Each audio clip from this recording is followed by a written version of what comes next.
چلے ہیں حسین جسر کو کٹانے چلے ہیں. جس طرح رسول رؤوف الرحیم ہیں، نہیں چاہتے کہ کوئی بندہ جہنم میں جائے. ان کا نواسا کب چاہے گا؟ دشمن صحیح، مگر یہ جہنم کی تعداد بڑھی تو میرا کیا فائدہ؟ موقع دو سدھرنے کا، موقع دو سنبھلنے کا، اپارچونٹی دو گائیڈنس پانے کا. مقصد یہ تھا یزیدیوں تم کسی کو قتل نہ کرو، اسی میں تمہاری بھلائی ہے، اسی میں تمہاری بچت ہے، فلاح ہے. بدل دو اپنے ارادے کو، بدل دو اپنے خیالات کو. اہل بیت کے خون سے اپنی تلواروں کی پیاس نہ بجھاؤ. خطبہ دیا، سمجھایا، موقع دیا، لیکن محسوس ہوا کہ یہ سب بے شرمی کی انتہا کو پہنچے ہوئے ضدی، یہ کلاب الدنیا بھی ہے، کلاب النار بھی. یہ دنیا کے کتے جہنم کے کتے بننا چاہتے ہیں، مگر پھر بھی رحمت للعالمین کا نواسا، رحمت عالم کا پروردہ نظر کردہ اپنے دشمنوں کو یہ بھی موقع دے رہا ہے کہ اگر تم کچھ لوگوں کو قتل کر کے اپنی تلوار کی پیاس کو بجھانا چاہتے ہو تو لو میں تمہیں حر دے رہا ہوں، لو میں تمہیں وہب دے رہا ہوں، لو میں آوان دے رہا ہوں، لو میں اپنے انصار دے رہا ہوں. اگر اس سے بھی تسلی نہیں ہوتی تو لو میں تمہیں قاسم بن حسن دے رہا ہوں. اب بھی تسلی نہیں ہوتی تو لو علی اکبر کی جوانی لے لو. اب بھی تسلی نہیں ہوتی تو عباس کے بازو لے لو. اب بھی تسلی نہیں ہوتی تو علی اصغر کا خون لے لو. لیکن مجھ تک جلدی مت کرنا. میں رحمت عالم کا نواسا ہوں، رحمت بھری نظر سے تمہیں مہلت دے رہا ہوں. مجھے مارنے میں عجلت مت کرنا. اگر تم اتنے لوگوں کو شہید کر کے رک جاؤ، تائب ہو جاؤ، تو میں رحمت للعالمین کا نواسا ہوں، بیٹا ہوں. میں محشر میں تمہارے ان گناہوں کی مغفرت کروا سکتا ہوں، کیونکہ علی اکبر کا قاتل قاتل مومن ہے، عباس کا قاتل قاتل مومن ہے، قاتل حر قاتل مومن ہے، قاتل علی اصغر قاتل مومن ہے. قتل مومن شدید ترین گناہ کے باوجود مغفرت میں کروا سکتا ہوں. مجھے مارنے میں جلدی نہ کرنا. میرا قتل قتل مومن نہیں، قتل دین بن جائے گا، اور قاتل دین کی مغفرت نہیں. لیکن جب یہ محسوس ہونے لگا، ختم اللہ علی قلوبہم وعلی ابصارہم، جب اللہ تعالیٰ نے ان کی سماعت پر، ابصار پر، بصارت پر پہرا بٹھا دیا، مہر لگا دیا، اور حجت تمام ہو گئی. جتنی مہلتیں دینی تھی دی جا چکی، جتنی مواقع فراہم کرنے تھے ہو چکے، جتنی بار ضمیر کو جگانا تھا جگا چکے. لیکن ان مردہ دلوں میں ٹس سے مس جب کوئی نہیں ہوا تب بالآخر فیصلہ وہی ہوا. اے نانا جان، جو میں نے وعدہ کیا تھا نبھانے جا رہا ہوں. اے پدر بزرگوار خیبر شکن، جس نیت سے آپ نے پرورش کی ہے اس مقصود کی طرف جا رہا ہوں. اے مادر مہربان خاتون جنت، جو سمجھ کر آپ نے دودھ پلایا تھا آج اس کا حق ادا کرنے جا رہا ہوں. نتیجہ کیا ہوا؟ خیمے میں گئے، اپنے والد کا، اپنے نانا کا کپڑا لیا، سر پہ امامہ باندھا، اور زیب تن ہو کر دلدل پر بیٹھ کر خاندان کو آخری سلام کر کے میدان کارزار میں حسین اتر پڑے. ایر لگائی، گھوڑے کو ناز ہے کہ آج امام میرے اوپر ہے، امام کو ناز ہے کہ گھوڑا بھی میرا وفادار ہے۔ چل پڑے امام نے یزیدی لشکر پر جب حملہ کیا، وار کیا، یزیدیوں میں انتشار پیدا ہو گیا۔ حیدری کچھار کا شیر نر جب بفر کر زیادی بھیڑیوں پر حملہ آور ہوا تو کشتوں کے پشتے لگا دیا، لاشوں کا ڈھیر لگا دیا۔ بھوکا پیاسا حسین کھاتے پیتوں کو کاٹتا ہوا چلا جا رہا ہے۔ تلوار چمکی، ہوا میں لہرائی تو ایسا نہیں لگتا تھا کہ حسین کے تنہا ہاتھ میں اکیلی تلوار ہے، ایسا لگتا تھا جیسے آسمان کی تمام بجلیاں تلوار میں سما گئی ہو، ایسا لگتا تھا کہ ستاروں نے اپنی جگہ چھوڑ کر ذوالفقار کی دھار میں آ گئی ہو، ایسا لگتا تھا کہ آدم کا ہاتھ دعا کے لیے اٹھ گیا ہو، ایسا لگتا تھا کہ نوح کی کشتی اپنے نجات کا رخ دیکھ رہی ہے، ایسا لگتا تھا کہ دریائے نیل میں فرعون غرق ہو رہا ہے، یزیدی تباہ ہو رہے ہیں، ایسا لگتا تھا جیسے کعبے کا رخ کعبہ کی طرف ہو گیا ہو۔ ایک جگہ جمع ہوا کعبہ متحرک کعبے کو دیکھ رہا ہے، ایک جمع ہوا کعبہ متحرک کعبہ کو دیکھ رہا ہے۔ محبتوں کا قبلہ، عقیدتوں کا کعبہ یزیدیوں کے مقابلے میں کھڑا تلوار چلا رہا ہے۔ ایسا لگتا تھا کہ حسین کے بازو میں حیدر کرار کا بازو سما گیا ہو، ایسا لگتا تھا جیسے فاطمہ زہرا کا دودھ حسین کی رگوں میں نیا خون بن گیا ہو، ایسا لگتا تھا آپ نعرہ بند کیجئے، ایسا لگتا تھا جیسے تمام جنہ انتظار دے رہے ہیں، داد شجاعت دے رہے ہیں اور ان کی دعاؤں میں فرشتوں کی آمین شامل ہو گئی ہو، ایسا لگتا تھا کہ صداقت سمٹ گئی ہے، ایسا لگتا تھا کہ عدالت نے پکڑ لیا ہے، ایسا لگتا تھا کہ سیادت نے اپنے جلوے دکھا دیے ہیں، ایسا لگتا تھا کہ تنہا حسین میں جرأت موسیٰ بھی ہے، استقامت ابراہیم بھی ہے، ارادہ اسماعیل بھی ہے۔ یہ اس وقت سامنے شیطان تھا، اسماعیل کا ارادہ پہاڑ تھا، اس وقت یزیدی فوج ہے، حسین کا ارادہ پہاڑ ہے۔ تلوار چلتی رہی، کشتوں کے پشتے لگتے رہے، لاشوں کے ڈھیر لگا دیے۔ اب اس تلوار کو روکا کیسے جائے؟ اس تلوار کا رکنا یزیدی نقطۂ نظر سے بہت ضروری تھا۔ یہ تلوار رکے گی تو یزیدی بچیں گے۔ زیادی بھیڑیوں کو کاٹتے تھے جیسے کوئی گاجر مولی کو کاٹ رہا ہو۔ میمنہ پر حملہ آور ہوا تو میمنہ صاف ہو گیا، شیر خدا میسرے کی طرف رخ کرتا ہے، میسرہ صاف ہو گیا، یزید کے قلب پر حملہ کرتا ہے، لشکر کا قلب صاف ہو جاتا ہے۔ اب پریشانی، ابن سعد ابن زیاد پریشان ہو گئے، شمر ذوالجوشن حیران ہو گیا، خولی مایوس ہو گیا، یا اللہ یہ کیا ہو رہا ہے؟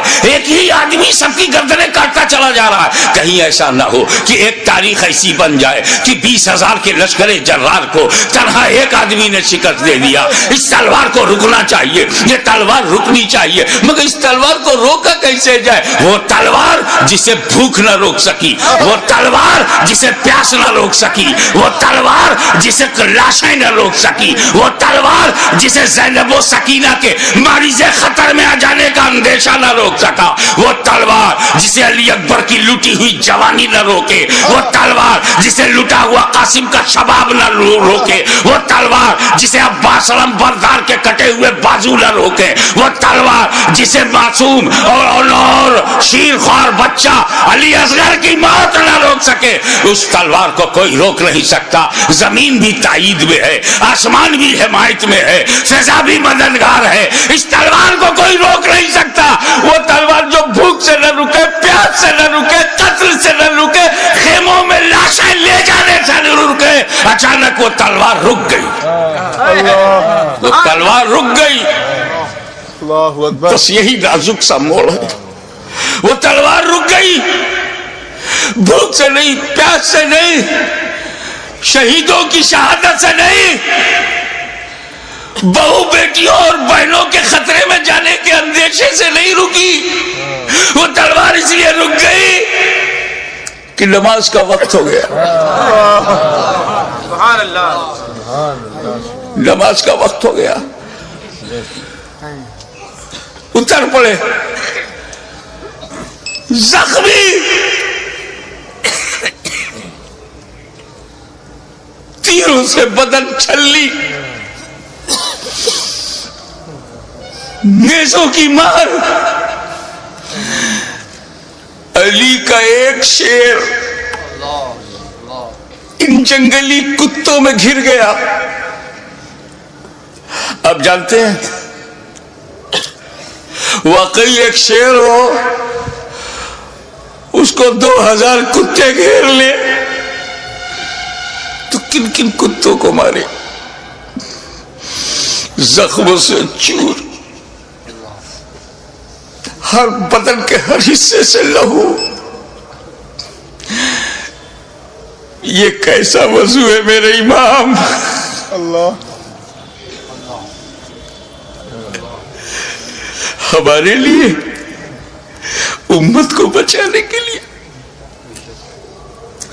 رسول پاک نے پیٹ میں پتھر باندھ کے جو امت بنائی تھی اس کو بچانے کے لیے اتنی بڑی قربانی. یا اللہ یا اللہ.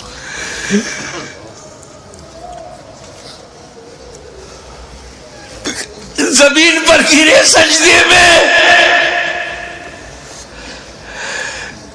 یزیدیوں نے سوچا بس یہی موقع ہے، اگر یہ اٹھے گا شیر تو پھر مارے گا، اسے اٹھنے گا تو. شقی القلب پتھر دلوں نے نبی کا کلمہ پڑھتے ہوئے بھی نبی کے نواسے کو، نبی کی جان کو، نبی کی پہچان کو، نبی کے بیٹے کو، نبی کی نسل کو، نبی کی اولاد کو، نبی کے نور کو سجدے کی حالت میں ایسا وار کیا. سر مبارک تن مبارک سے جدا ہو گیا. انا للہ و انا الیہ راجعون.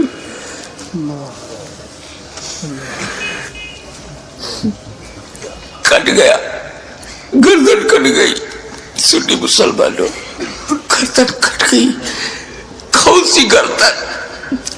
جس کو تمہارا ہمارا نبی چوما کرتا تھا، کٹ گئی.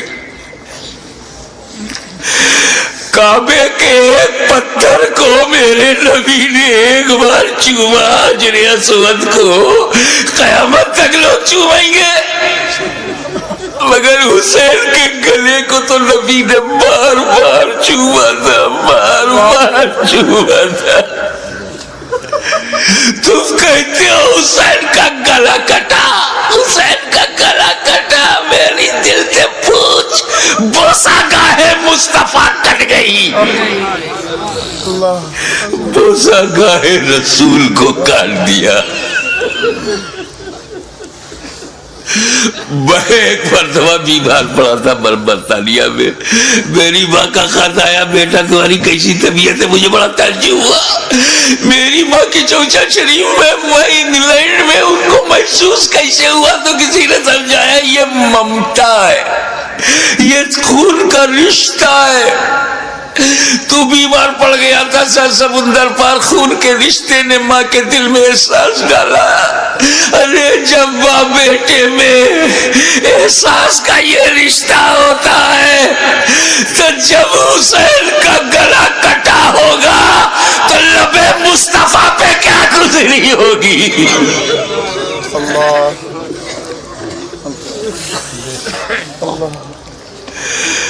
حضرت عبداللہ ابن عباس روایت کرتے ہیں جو بحقی میں ہے، مشکات میں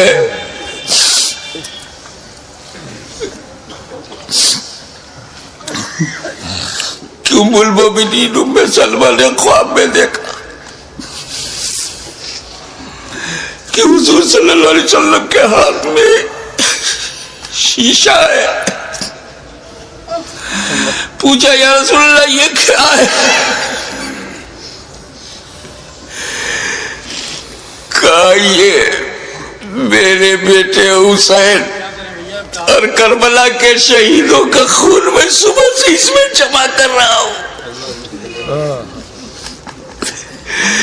رسول مبارک کی ریشی مبارک پر غبار بالوں میں بکھرا ہو، ہاتھ میں شہدائے کربلا کا لہو. کتنا دل دکھ گیا ہوگا رسول پاک کا.